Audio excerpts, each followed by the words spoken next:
క్రీస్తునందు ప్రియమైన దేవుని పిల్లలకు, ఈ వాక్యం వింటున్న ప్రతి ఒక్కరికి కూడా మరొకసారి ప్రభువైన యేసు క్రీస్తు నామమున వందనములు చెల్లిస్తున్నాం. ఈ విధంగా దేవుని వాక్యం మీతో పంచుకోవటానికి దేవుడు నాకు ఇచ్చిన ఈ సమయం కొరకు మరొకసారి దేవునికి నేను వందనములు చెల్లిస్తున్నాను. ప్రియులరా, మనము కడవరి కాలమందు నివాసం చేస్తున్నాం. ఎక్కడ చూసిన దుర్వార్తలు, ఎక్కడ చూసినా భయము కలిగించే సంఘటనలు జరుగుతున్నాయి. మనం టీవీ ముందు చూస్తున్నాం అనేకమైన దుర్వార్తలు, పేపర్లు చూస్తున్నాం అనేకమైన దుర్వార్తలు. ఇటువంటి వార్తలు మనం చూస్తుండగా మనకు భయము కలుగుతుంది. కాబట్టి దేవుడు ఈరోజు మీతో భయపడకుడి, నమ్మిక మాత్రము ఉంచుడి అని మీతో మాట్లాడుతున్నాడు. ప్రియులారా, భయపడకుడి, నమ్మకం మాత్రము దేవుని యందు ఉంచుడి. కాబట్టి మీరు ఏ భయములో టీవీ ముందు కూర్చొని వాక్యం వింటున్నారు? ఒకవేళ మీ ఆరోగ్య విషయం భయపడుతున్నారా? మీ పిల్లల విషయం భయపడుతున్నారా? మీ కుటుంబ సభ్యుల విషయం భయపడుతున్నారా? ఏ విషయమై మీరు భయపడుతున్నారో దేవుడు ఆ విషయమై భయపడవద్దు అంటున్నాడు. నమ్మకం ఉంచు అంటున్నాడు. నమ్మికై మాత్రము ఉంచుడి.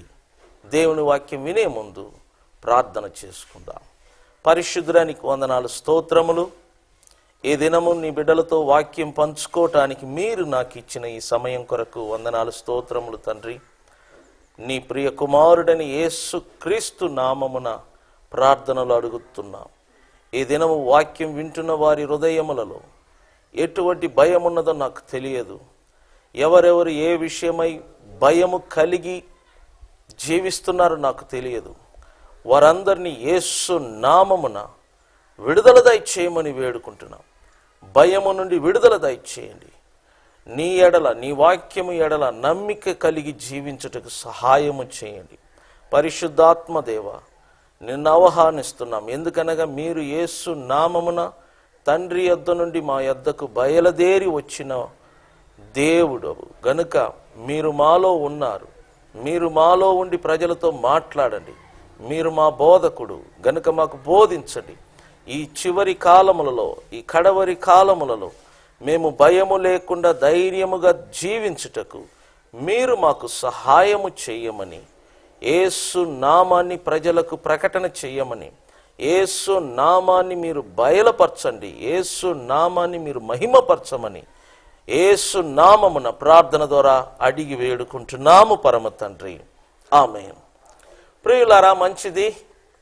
నేను చాలా సంతోషిస్తున్నాను. మీతో పాటు నేను కూడా దేవుని బిడ్డగా ఉండి దేవుని వాక్యం వినుటకును, దేవుడు నాకు ఇచ్చిన ఈ సమయం కొరకు స్తోత్రము.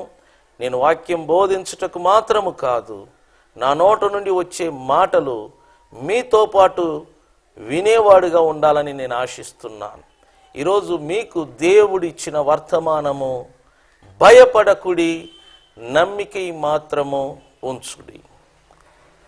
ప్రియులారా, మీరు ఏ విషయమై భయపడుతున్నారో నాకు తెలియదు, కానీ పరిశుద్ధాత్మ దేవుడు ఈ మాటలను మీకు అందచేయమని నన్ను ప్రేరేపించాడు. భయపడకూడదు. ఏ విషయంలో కూడా దేవుని బిడ్డలైన మనము భయపడకూడదు. ఈ దినం నేను వస్తున్నప్పుడు టీవీలో చూశాను, అమెరికా దేశంలో తుఫాను వలన అల్లోకొల్లలుమవుతుంది. అందువలన ఆ ప్రజలందరూ భయముతో ఎప్పుడు ఏం జరుగుద్దో అన్న దిగులుతో ఉన్నారు. ఈ విధంగా ఆ దేశంలోనే కాదు, మధ్య ఆసియా ప్రాంతాన్ని మనం తీసుకుంటే అక్కడ టెర్రరిస్ట్ భయం, మన దేశంలో తీసుకుంటే అనేక రకాలైన భయం, ఎక్కడ చూసిన వ్యాధి, అలాగనే మరణము, కుటుంబ సమస్యలు, ఆర్థిక ఇబ్బందులు, అప్పులు, బాధ. ఈ విధంగా ఈ భూమి మీద నివసిస్తున్న ప్రతి మనిషికి ఏదో ఒక సమస్య వారికి వస్తుండగా ఆ సమస్యల్లో ప్రజలు వాటిని చూసి భయపడుతున్నారు.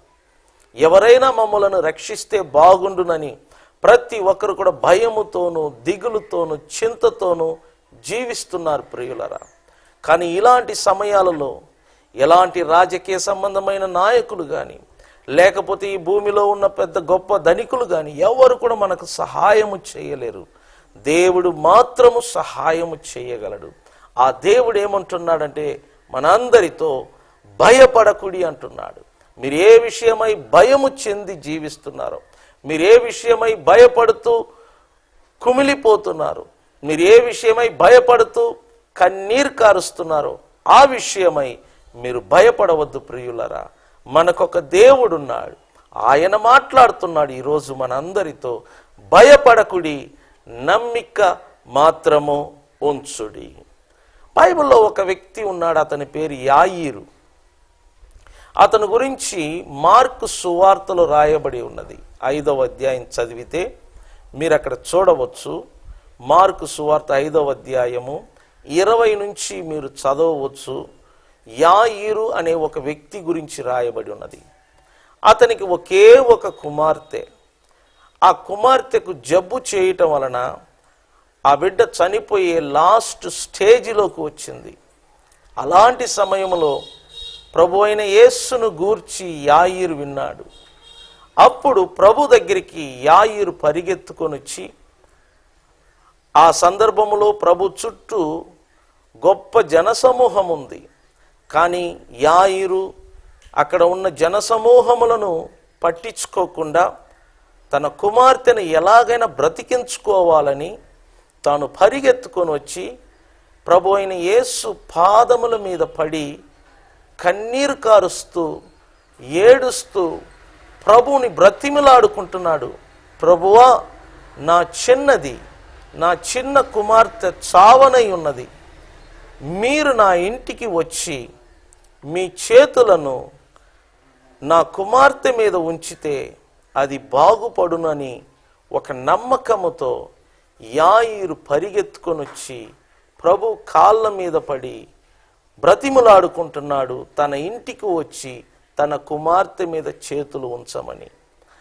ఆ సమయమున ప్రభు యాయీరుతో పాటు కలిసి యాయీరింటికి బయలుదేరుతున్న సమయానికి మరొక స్త్రీ సమస్యలతో కూడి తన సమస్య నుంచి బాగుపడుటకై ప్రభు దగ్గరికి రావటం వలన అక్కడ కొత్త సమయము ఆలస్యమైనది. ప్రభు యాయీరుతో వెళ్లకుండా అక్కడ కొద్దిగా సమయాన్ని ఆలస్యం చేశాడు. ప్రభు కావాలని చేయలేదండి. అక్కడ 12 సంవత్సరాలుగా రక్తస్రావ స్త్రీ, బైబిల్లో మనం అందరం చదువుతున్నాం. ఆమె వచ్చిన దాని వలన ఆమె విషయమై ప్రభు అక్కడ ఆలస్యమైనది. ఇక్కడ కాలము ఆలస్యం అయిన దాని వలన ఇంటిలో నుండి కబురు వచ్చింది. అది ఏంటంటే యాయీరు కుమార్తె చనిపోయినది. బాగా అర్థం చేసుకోండి ప్రియులరా, తన కుమార్తెను బ్రతికించుకోవటానికి ప్రభు దగ్గరికి వచ్చాడు. తన కుమార్తెను వచ్చి బ్రతికించమని ప్రభు పాదముల మీద పడి కన్నీరు కారిశాడు, ఏడ్చాడు, బ్రతిమలాడుకుంటున్నాడు. నీవు నా ఇంటికి వచ్చి నా కుమార్తె మీద చేతులు ఉంచితే చాలు, నా కుమార్తె బ్రతుకుతుందని ప్రభువును వేడుకున్నాడు. ప్రభువు కూడా మనస్ఫూర్తిగా యాయీరుతో పాటు వెళుతున్న సమయానికి ఆ యొక్క స్త్రీ రావటం వలన అక్కడ ఆలస్యమైనది. ఆ లోపు యాయీరు కుమార్తె చనిపోయినది. అక్కడ నుంచి ఇంటిలో నుంచి కబుర్లు తీసుకొని వచ్చారు. యాయీరు, నీ కుమార్తె చనిపోయినది, అందువలన బోధకుని తొందర పెట్టవద్దు, వచ్చి జరగవలసిన కార్యక్రమాన్ని మీరు జరిగించండి అని పనివారు ఇంటి వద్ద నుండి వచ్చి యాయీరుకు దుర్వార్త తెలియచేశారు. అప్పుడు ప్రభు ఏమన్నాడు తెలుసున? బైబిల్ మీరు చదివి చూడండి. ప్రభు దుర్వార్తను తీసుకొని వచ్చిన వారి మాటలను లక్ష్య పెట్టలేదు. ప్రియులారా, ఈరోజు మీతో నేను అదే చెప్తున్నా. ఈ భూమిలో మీరు ఎన్నో దుర్వార్తలు వింటున్నారు. టీవీలో వార్తలు వింటున్నప్పుడు దుర్వార్తలు ఎక్కువ వినబడుతున్నాయి, కానీ మంచి వార్త ఎక్కడ వినపడదండి. సెల్ ఫోన్లో కూడా దుర్వార్తలు వింటున్నాం, ఇంటర్నెట్ ద్వారా దుర్వార్తలు వింటున్నాం. పిల్లల గురించి, భర్తను గురించి, భార్యను గురించి, తోబుట్టువుల గురించి. మనం ఎప్పుడు చూసినా 24 గంటల్లో మన చెవికి దుర్వార్త అనేది వినబడుతుంది. ఆ వార్త వినగానే హృదయంలో భయము కలుగుతుంది. ఆ వార్త వినగానే హృదయంలో దిగులు ఏర్పడుతుంది. ఆ వార్త వినగానే హృదయములో ఒక రకమైన దుఃఖము, వేదన, బాధ కలుగుతుంది. ప్రభు జీవితములో నుండి నేను మీకు ఒక పాఠమును నేర్పుతున్నాను. అది ఏంటంటే, దుర్వార్తను తీసుకొని వచ్చిన వారి మాటలను మీరు లక్ష్య పెట్టవద్దు. చూడండి, ఇంటి నుంచి దుర్వార్తను తీసుకొని వచ్చారు. యాయీరు, నీ కుమార్తె చనిపోయినది. ప్రభువును తొందర పెట్టవద్దు, బోధకుణ్ణి తొందర పెట్టవద్దు, నీవు వచ్చి జరగవలసిన అంత్యక్రియలు జరిగించుమని దుర్వార్తను తీసుకొని వచ్చారు. అలాంటి సమయంలో ప్రభు ఎలా ఉన్నాడు తెలుసిన? వారి మాటను విన్నాడు, కానీ వారి మాటలను లక్ష్య పెట్టలేదు. ప్రియులారా, ఒక దైవజనుడిగా నేను మీతో మాట్లాడుతున్నాను. మీరు ఎన్ని దుర్వార్తలు విన్నారో ఇంతవరకు నాకు తెలియదు. ఒకవేళ మీ ఆరోగ్యమును గురించి విని ఉండవచ్చు, మీ కుటుంబమును గురించి దుర్వార్త విని ఉండవచ్చు, మీ కుటుంబ సభ్యులను గురించి దుర్వార్త విని ఉండవచ్చు. ఈ భూమిలో ఎక్కడ చూసిన దుర్వార్త తప్ప మంచి వార్త అనేది కనబడదు, వినబడదండి.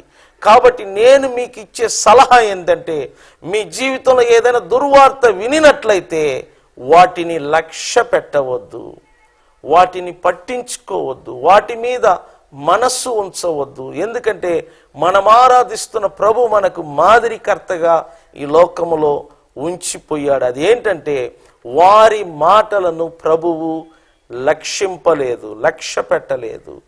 ఆ సమయంలో ప్రభు యాయీరును చూసి ఏమన్నాడు తెలిసిన? భయపడకుడి, నమ్మికై మాత్రము ఉంచుడి. ప్రియులారా, ఈ లోకంలో ఉన్న మనుషులు మనకు దుర్వార్తను తీసుకొని వస్తారు, కానీ ప్రభు ఒక్కడే మనకు శుభవార్తను అందిస్తాడు. ప్రభు ఒక్కడే మనకు ధైర్యము కలిగించే మాటను అందిస్తాడు. ప్రభు ఒక్కడే మనలను బలపరుచున్నట్లుగా మాట్లాడతాడు. ఇక్కడ చూడండి, పనివారి వచ్చు, యాయీరింటి నుంచి పనివాళ్ళు వచ్చి ఏమన్నారు తెలిసిన? వారు ఏమన్నారు తెలిసిన? ఇదిగో నీ కుమార్తె చనిపోయి ఉన్నది అని దుర్వార్తను తీసుకొని వస్తే ప్రభు యాయీరును చూసి ఏమన్నాడు తెలిసిన? భయపడకుడి అంటున్నాడు. ఈరోజు అదే ప్రభు సజీవుడిగా జీవిస్తున్నాడు. ఆయన ఈరోజు మీతో ఈ మాటలను వింటున్న అందరితో చెప్తున్నాడు, ప్రియులారా, మీరు భయపడకుడి, భయపడకుడి. మీరు ఏ విషయమై భయపడుతూ కృంగిపోతున్నారో ఆ విషయమై మీరు భయపడకుడి.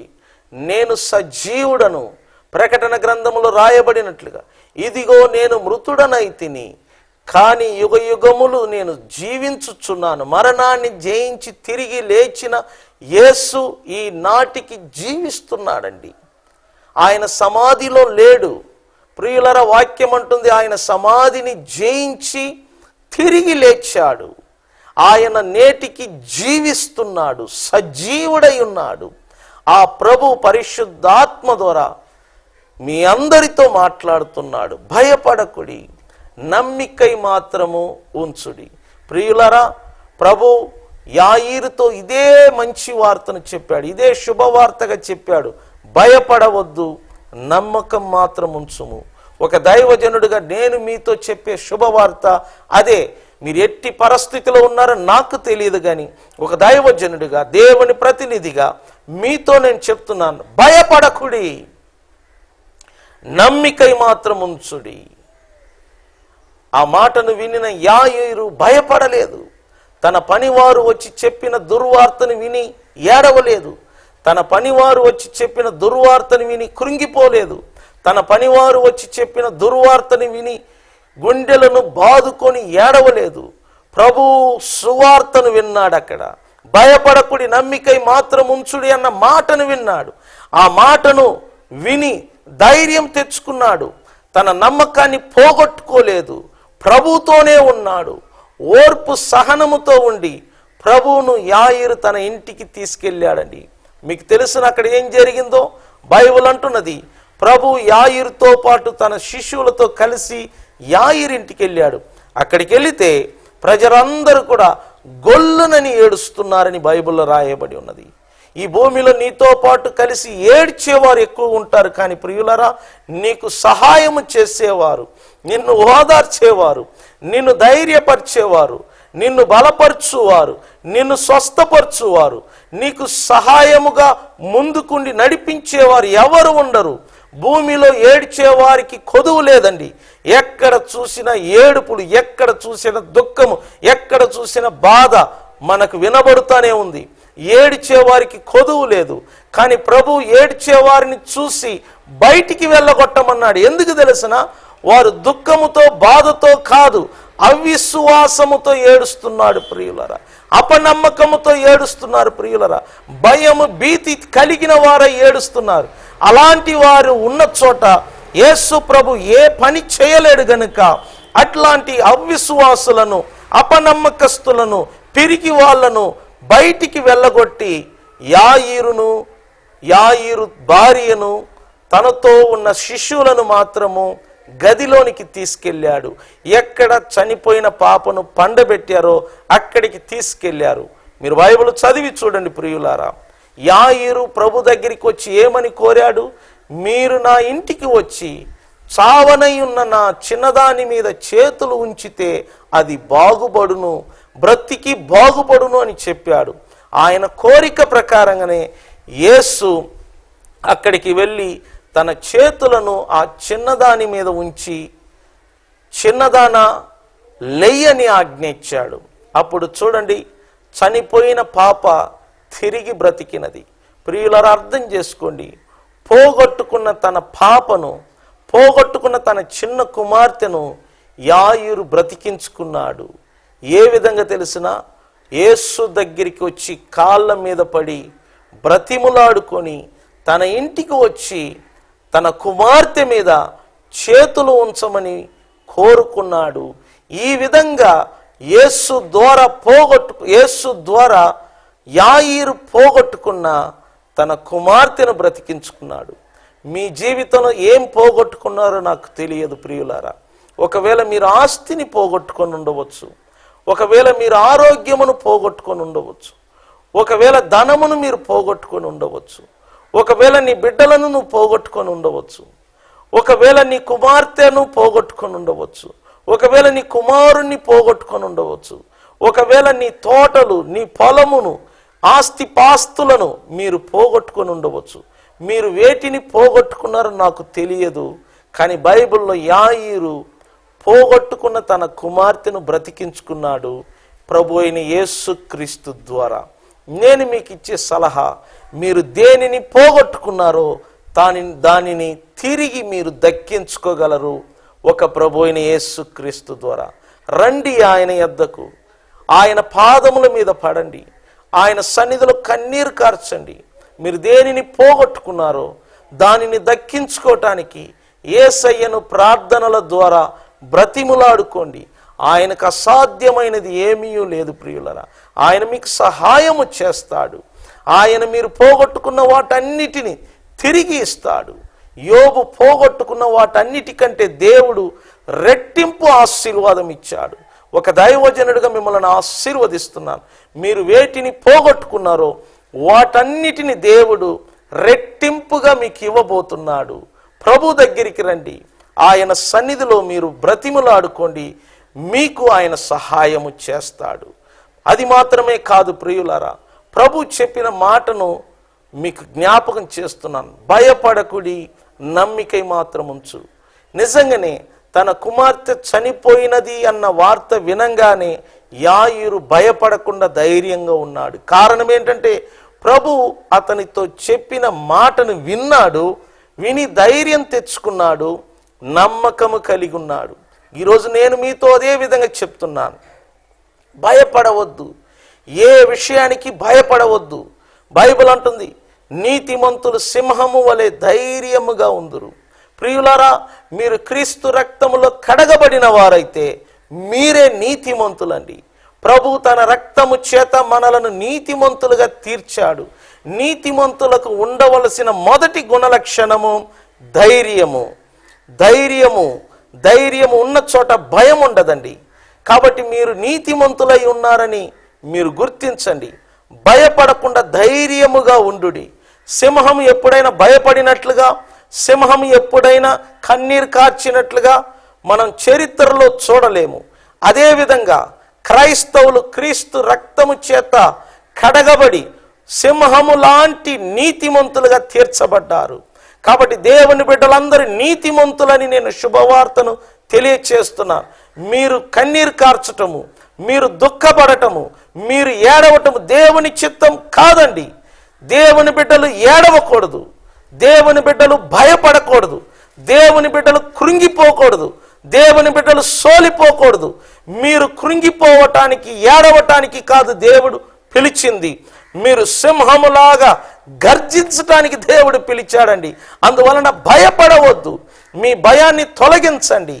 భయం ఎప్పుడు ఏర్పడుతుందో తెలిసిన ప్రియులారా, మనలో ఎప్పుడు నమ్మకము తగ్గుతుందో, మనలో ఎప్పుడు అపనమ్మకం పెరుగుతుందో అప్పుడు భయము మనలో కనబడుతుంది. భయము ఉన్నవారిలో నమ్మకము ఉండదు, నమ్మకము ఉన్నవారిలో భయం ఉండదు.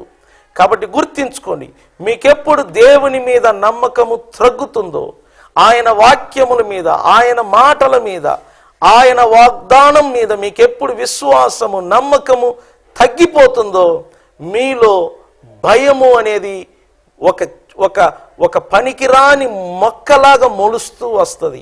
కాబట్టి అర్థం చేసుకోండి, మీరు భయపడకుండా ధైర్యముగా ఉండాలంటే మీ నమ్మకాన్ని మీరు పెంచుకోవాలి. వాక్యం ఏమంటుంది తెలిసిన ప్రియులరా, నమ్మిన వానికి సమస్తము సాధ్యం.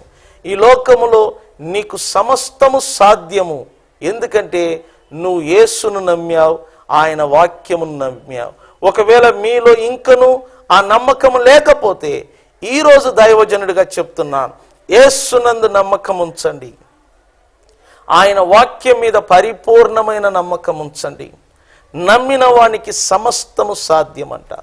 ప్రియులారా, అది మాత్రమే కాదు, దేవుని వాక్యం అంటుంది దేవునికి సమస్తము సాధ్యం. దేవుడు ఏదైనా చెయ్యగలడు.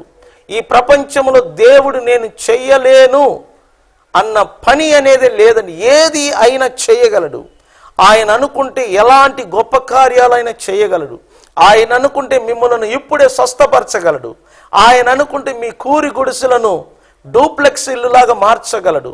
ఆయన అనుకుంటే మీ దారిద్ర్యాన్ని తీసివేసి ఇప్పుడు ఐశ్వర్యముతో నింపగలడు. దేవుడు అనుకుంటే ఏదైనా చేయగలడు.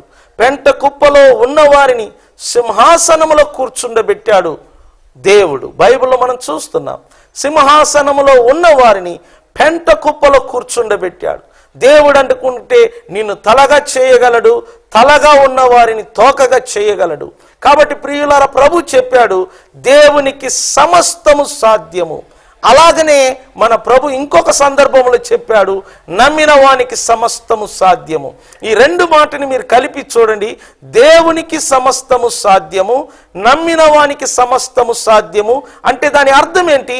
దేవుడు ఏ పని చేయగలడో, దేవుడు ఏ అద్భుతములు చేయగలడో, దేవుడు ఏ ఆశ్చర్య కార్యాలు చేయగలడో అదే పని, అదే అద్భుతాలు, అదే ఆశ్చర్య క్రియలు నమ్మిన వాడు కూడా చేయగలడు. సో దేవుడు చేయగలిగిన పని అంతటిని నమ్మిన వాడు కూడా చేయగలడు. అందుకే యేసు చెప్పిన మాటలను మీరు జ్ఞాపకం చేసుకోండి, దేవునికి ఏది సాధ్యమో నమ్మిన వానికి అదే సాధ్యం. కాబట్టి ప్రియులారా, మీరు అర్థం చేసుకోండి, దేవుని మాటలను మీరు నమ్మినట్లయితే దేవునికి సాధ్యమైన కార్యాలు కూడా మీకు సాధ్యము. వేటిని నమ్మాలి? ఇదే సమస్య. ఈరోజు మనం చూడండి, లోకములో ఉన్న మనుషులను నమ్ముతున్నాం, లోకములో ఉన్న ఐశ్వర్యాన్ని నమ్ముతున్నాం, ఆస్తి పాస్తులను నమ్ముతున్నాం. కొన్ని సందర్భాల్లో మనలను మనమే నమ్ముతూ ఉంటాం. కానీ బైబిల్ అంటుంది, తన హృదయమును నమ్ముకొని వాడు శాపగ్రస్తుడు. ప్రియులారా, ఈ మాటను అర్థం చేసుకోండి. ఇర్మియా 17వ అధ్యాయాన్ని మీరు జాగ్రత్తగా చదివితే అక్కడ దేవుడైన యెహోవా సెలవిస్తున్నాడు ఇర్మియాతో, తన హృదయమును నమ్ముకొని వాడు శాపగ్రస్తుడు. నిన్ను నువ్వు నమ్ముకుంటే శాపము నిన్ను వెంటాడుతుంది. నీ బలమును, నీ తలాంతులను, నీ ఆస్తి పాస్తులను, నీ తోబుట్టువులను, నీ పిల్లలను, నీ ఉద్యోగమును, నీ రాబడిని నువ్వు నమ్ముకుంటే శాపము నిన్ను వెంటాడుతుంది. కానీ నిన్ను, నీ రాబడిని, నీ ఆస్తిని, ఇహలోకములో ఉన్న మనుషులను, స్నేహితులను, అధికారులను నమ్ముకోకుండా ప్రభువైన యేసును మాత్రం నువ్వు నమ్మితే ఆశీర్వాదం నిన్ను వెంటాడుతుంది. కాబట్టి నా సలహా దైవజనుడిగా మీకు చెప్పేది ఏంటంటే, మనుషులను ఇహలోకమును నిన్ను నమ్ముకొనుట కంటే యేసును నమ్ముకో, ఆయన మాటలను నమ్ముకో. ఎందుకంటే యేసును నమ్మిన వారికి సమస్తము సాధ్యము, ఆయన మాటలను నమ్మిన వానికి సమస్తము సాధ్యము. బైబిల్లో మీరు చూడవచ్చు, పాత నిబంధన గ్రంథములో అబ్రహాము దేవుణ్ణి నమ్మాను గనుక అది అతనికి నీతిగా ఎంచబడ్డది. ప్రియులరా, అబ్రహాము దేవుణ్ణి మాత్రం నమ్మాడు, అందుచేత దేవుడు అతనిని నీతిమంతుడిగా పిలిచాడు. దేవుడు అతనితో స్నేహము చేశాడు. దేవుడు అబ్రహామును ఆశీర్వదించాడు.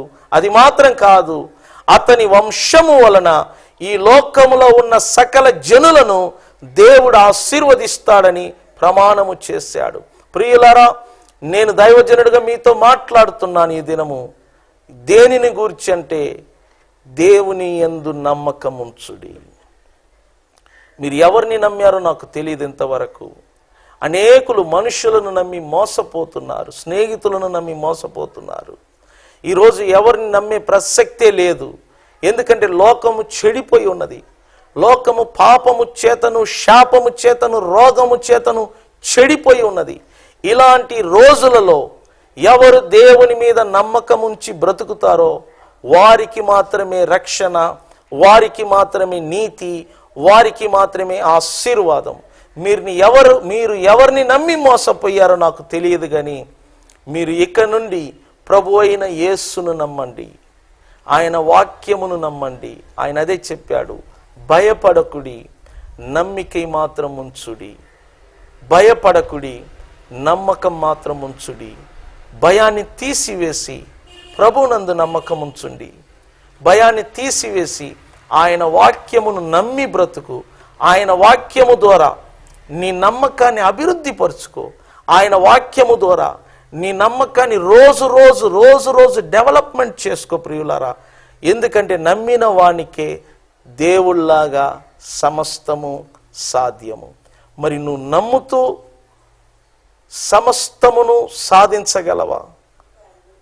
పౌలు ఒక సందర్భములో అన్నాడు, నేను నమ్మిన వానిని నేను ఎరుగుదును అన్నాడు. అదే పౌలు ఇంకొక సందర్భంలో అన్నాడు, నన్ను బలపరచు వానిని బట్టి నేను సమస్తము చేయగలను. పౌలు జీవితంలో చూడండి, తాను ఎవరిని నమ్మాడో ఆ యేసు అంటే ఎవరో ఆయనకు బాగా తెలుసు. ప్రియుడా, నువ్వు యేసును నమ్మిన వ్యక్తి అయితే ఖచ్చితంగా యేసు అంటే ఏంటో నీకు తెలిసి ఉండాలి. ఆయన దేవుని కుమారుడు, లోకరక్షకుడుగా ఈ లోకానికి వచ్చాడు. నీ కొరకు, నా కొరకు సిలువ మీద ఆయన ప్రాణం పెట్టాడు. తన రక్తము ద్వారా మనలను క్షమించాడు. యేసుక్రీస్తు ద్వారా మన పాపాలన్నీ క్షమించబడ్డాయి. సిలువ మీద మన పాపములు మోయటం మాత్రమే కాదు, ఆ పాపమునకు శిక్ష తానే అనుభవించాడు. తానే ప్రాణం పెట్టాడు. సమాధి చేయబడి 3వ రోజు సమాధిని జయించాడు. శ్రమలను జయించాడు, మరణమును జయించాడు, శాపమును జయించాడు, రోగమును జయించాడు. నీ స్థానములో యేసు సమస్తమును జయించి సజీవుడుగా, విజయశీలుడుగా ఆయన తిరిగి లేచాడు. ఆయన నేటికి సజీవుడుగా జీవిస్తున్నాడు. ఆయన యందు నమ్మకం ఉంచుము, ఆయన మాటలు యందు నమ్మకం ఉంచుము, అప్పుడు నీకు సమస్తము సాధ్యము. ఈ మాటలు వింటున్న దేవుని బిడ్డలారా, మరొకసారి మీతో నేను చెప్తున్నాను, భయపడకుడి, యేసునందు నమ్మికై మాత్రము ఉంచుము, ఆయన మాటల యందు నమ్మికై మాత్రము ఉంచుము, అప్పుడు మీకు సమస్తము సాధ్యము అగునుగా కానీ నేను ప్రకటిస్తున్నాను. ప్రార్థన చేసుకుందాం. పరిశుద్ధుల నీకు వందనాలు, స్తోత్రం. ఈరోజు మీరు నీ బిడ్డలతో మాట్లాడినందుకు స్తోత్రం. ఎందరు భయము చేత, ఎందరు దిగులు చేత, బాధతో గడుపుతున్నారో వారితో మీరు మాట్లాడారు. నేను నమ్ముతున్నాను, మీరు మాట్లాడారని నమ్ముతున్నాను. నీ మాటలు ప్రతి హృదయమును తాకిందని నమ్ముతున్నాను. వారి భయము నుండి, దిగులు నుండి, దుఃఖము నుండి యేసు నామమున విడిపించమని వేడుకుంటున్నాము తండ్రి. ఎందరూ అనారోగ్యములో ఉన్నారో వారిని యేసు నామమున స్వస్థపరచమని వేడుకుంటున్నాం. ఎందరు పోగొట్టుకొని దిగులు బాధతో ఉన్నారో వారు పోగొట్టుకున్న వాటన్నిటిని రెట్టింపు ఆశీర్వాదముతో పొందుకొనుగా కానీ నేను ప్రకటన చేస్తున్నాము తండ్రి. నీ బైబిల్లో రాయబడిన ప్రతి ఆశీర్వాదములు క్రీస్తునందు దాచబడి ఉన్నది. కాబట్టి నీ బిడ్డలు యేసు దగ్గరికి రావటానికి, యేసునందు నమ్మకం ఉంచటానికి, ఆయన మాటలను నమ్మి బ్రతకటానికి సహాయము చేయండి ప్రభువా. విత్తిన ఈ మాటలు నూరంతలుగా ఫలించాలి. ఈ మాటలు ఎందరు టీవీ ముందు కూర్చొని విన్నారో ఇప్పుడే యేసు నామమున వారిని ఆవరించిన చీకటి నుంచి విడుదల చేయమని వేడుకుంటున్నాం. వెలుగును వారి మీద ప్రకాశింప చేయమని వేడుకుంటున్నాం. ఇప్పుడే రక్షణ పొంది నీ రాజ్యములో వారసులుగా మారుటకు సహాయము చేయండి, సహాయము చేయండి ప్రభువా. ఇదిగో అనేకులు మంచం మీద ఉండి ఏడుస్తున్నారు, అనారోగ్యముతో బాధపడి ఏడుస్తున్నారు ప్రభువా. ఇదిగో ఈ బాధ కంటే చనిపోవటం మేలు, ఈ దుఃఖము కంటే చనిపోవటం మేలు. ఎందరో పిల్లల వలన, పిల్లలు లోబడకపోవటం వలన తల్లిదండ్రులు ఏడుస్తున్నారు. అనేక మంది కోడలు చూడకపోవటం వలన మామ అత్తలు ఏడుస్తున్నారు. అనేక మంది మామ అత్తలు పెట్టే శ్రమల వలన కోడళ్ళు ఏడుస్తున్నారు ప్రభువా. ఎందరు ఏ సమస్యల్లో ఉన్నారో నాకు తెలియదు తండ్రి. నీ దైవజనుడిగా నేను అడుగుతున్నాను, ఒక్కొక్కరిని వారి వారి సమస్యల నుంచి యేసు నామమున విడిపించమని వేడుకుంటున్నాము తండ్రి. నీ రాజ్యం ఈ ప్రాంతము, ఈ ప్రపంచమంతా విస్తరించాలంటే నీ సువార్త వెలుగు ఒక్కొక్కరి హృదయములో ప్రకాశింప చేయమని వేడుకుంటున్నా. ఒక మార్పును మీరు దయచేయండి. మీరు దయచేసినందుకు స్తోత్రం. మీరు ప్రార్థన విని ఇప్పుడే నీ బిడ్డలను దర్శించినందుకు స్తోత్రం. మీ చేతులారా ఒక్కొక్క రోగులను ముట్టి యేసు నామమున స్వస్థపరిచి ఆయన నామాన్ని మహిమపరుస్తున్నందుకు స్తోత్రం. పరిశుద్ధాత్మదేవ, ఒక్కొక్క గృహములో మీరు ఇప్పుడే ప్రవేశించారు. వాక్యము ద్వారా వారి హృదయములలో ప్రవేశించారు. మీరు క్రియ చేస్తున్నందుకు స్తోత్రం. యేసు రాజ్యాన్ని మీరు కట్టుతున్నందుకు స్తోత్రం. ప్రతి పాపాత్ములను క్రీస్తు వైపు మళ్లిస్తున్నందుకు స్తోత్రములు తండ్రి, స్తోత్రములు తండ్రి. అద్భుత ఆశ్చర్య కార్యాలు చేస్తున్నందుకు నేను స్తుతిస్తున్నాం, గణపరుస్తున్నాం. వినిన వాక్యమును వారు హృదయములో దాచుకొని భయమును తీసివేసి ధైర్యము తెచ్చుకొని ప్రభువా యాయీరులాగా పోగొట్టుకున్న వాటిని తిరిగి వారు దక్కించుకొని నీ కుమారుడైన యేసునందును ఆయన మాటల యందును నమ్మకము ఉంచి ఈ భూమిలో విజయశీలులుగా ఒక్కొక్కరు జీవించుటకు నీ కృపను కుమ్మరించమని ప్రభు అయిన యేసు క్రీస్తు నామమున ప్రార్థన ద్వారా అడిగి వేడుకుంటున్నాము పరమ తండ్రి, ఆమెన్. ప్రియులరా, ఈ టీవీ కార్యక్రమానికి సహాయం చేసిన సజ్జా సరోజిని అమ్మగారికి నా నిండు వందనాలు. వారిని, వారి కుమారులను, వారి మనమ సంతానము, కోడళ్ళు, కుమార్తె, అల్లుడు అందరినీ, వారి కుటుంబ సభ్యులందరినీ దేవుడు ఆశీర్వదించునుగాక. వారికి దేవుడు మంచి ఆరోగ్యం ఇవ్వాలని మీ యొక్క వ్యక్తిగత ప్రార్థనలు జ్ఞాపకం చేసుకోండి. సజ్జా సరోజిని అమ్మగారు, సూరంపాలెం. దేవుడు వారిని, వారి కుటుంబాలను ఆశీర్వదించునుగాక. ఆమేన్. మా చిరునామా మీకు తెలియచేయాలని నేను ఆశిస్తున్నాను. బెతస్తా పెంతుకోస్తు ప్రార్థనా మందిరము, చనుబండ, చాట్రాయ్ మండలం, పిన్ కోడ్ 521214, కృష్ణా జిల్లా, ఆంధ్రప్రదేశ్. మీ ప్రార్థన అవసరతల కొరకు మా సెల్ నంబర్ తెలియచేస్తున్న మరొకసారి 98 66 88 11 63. మరొక నంబర్ 98 49 77 75 58. ఈ నంబర్లకు మీరు ఫోన్లు చేసి ప్రార్థన చేయించుకోవాలని ప్రభు పేరట తెలియచేస్తున్నాం.